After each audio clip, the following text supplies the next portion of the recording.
Tata TCS অর্থাৎ tata consultancy service limited থেকে নতুন বিজ্ঞপ্তি প্রকাশ হলো। এ নিয়ে মুখ্যমন্ত্রী মমতা ব্যানার্জি কিছু নোটিশ ঘোষণা করেছে।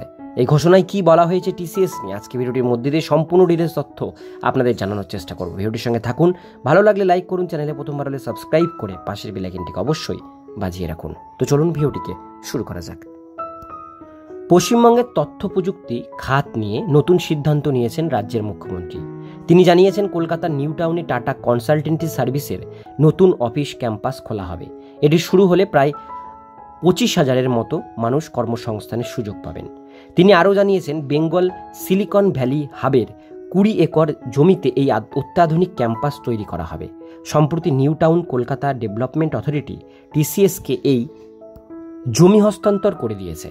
মুখ্যমন্ত্রী মনে করেছেন এই উদ্যোগটি বাংলা এবং রাজ্যের তরুণ প্রজন্মের জন্য এক বড় মাইল ফলক হতে চলেছে। মুখ্যমন্ত্রী আরও জানিয়েছেন এই প্রকল্পটি মূলত 2 ধাপে তৈরি করা হবে। প্রথম ধাপে 9 লক্ষ বর্গফুট জায়গা জুড়ে তৈরি করা হবে একটি 11 তলা অফিস ভবন। এই ধাপে 5,000 চাকরির সুযোগ তৈরি করা হবে। পরের ধাপে প্রায় 15 লাখ বর্গফুট সম্প্রসারণ করা হবে বলে জানিয়েছেন তিনি, যেখানে 20,000 জনের মতো মানুষের জন্য কর্মসংস্থানের সুযোগ তৈরি করা হবে। এই প্রকল্পটি সম্পূর্ণ হলে টিসিএসের ক্যাম্পাস হবে 24 লাখ বর্গফুটের, যেখানে প্রায় 25,000 কর্মসংস্থানের সুযোগ তৈরি হবে।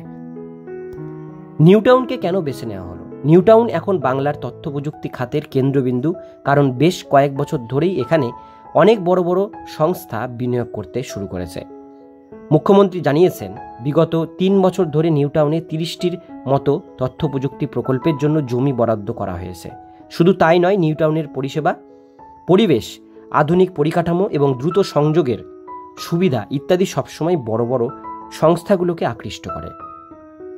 কি বলেছেন মমতা বন্দ্যোপাধ্যায়? মুখ্যমন্ত্রী মমতা বন্দ্যোপাধ্যায় এক্স প্ল্যাটফর্মে এই প্রকল্পের বিষয়ে জানিয়ে লিখেছেন, যারা বাংলাকে বারবার ছোট করে দেখানোর চেষ্টা করেছে, যারা আমাদের উন্নয়নকে অবজ্ঞা করেছে, তাদের জন্য একটি বড় জবাব। বাংলা যখন উদ্ভাবন, বিনিয়োগ এবং এক নতুন দিগন্তের দিকে এগিয়ে চলেছে।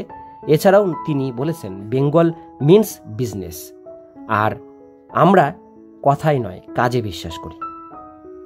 টিসিএসের এই ক্যাম্পাস বাংলার অর্থনীতিতে বড় প্রভাব ফেলতে চলেছে, কারণ এটি সাধারণ মানুষের জন্য শুধু চাকরির সুযোগ তৈরি করবে না, বরং এটি নিউ টাউনে রিয়েল এস্টেট, হোটেল, পরিবহন, ক্যাফে, রিটেল ইত্যাদির মতো বিভিন্ন সেক্টর পরোক্ষভাবে কর্মসংস্থানের সুযোগ সৃষ্টি করবে। এছাড়াও এই বড় আইটি প্রকল্প রাজ্যের আইটি রপ্তানিও বাড়িয়ে তুলবে। শুধু তাই নয়, এই প্রকল্পটি শুরু হলে রাজ্যের হাজার হাজার তরুণ তরুণীরা নিজের রাজ্যেই কাজের সুযোগ পাবেন, তাদেরকে আর বাইরে কাজ খুঁজতে হবে না। তাই এই প্রকল্পটি রাজ্যের আইটি খাতের জন্য একটি বড় গেম চেঞ্জার হতে চলেছে। এছাড়াও এই উদ্যোগটি বাংলার উন্নয়নকে আরও বাড়িয়ে তুলবে, তরুণ প্রজন্মকে নতুন পথ দেখাবে।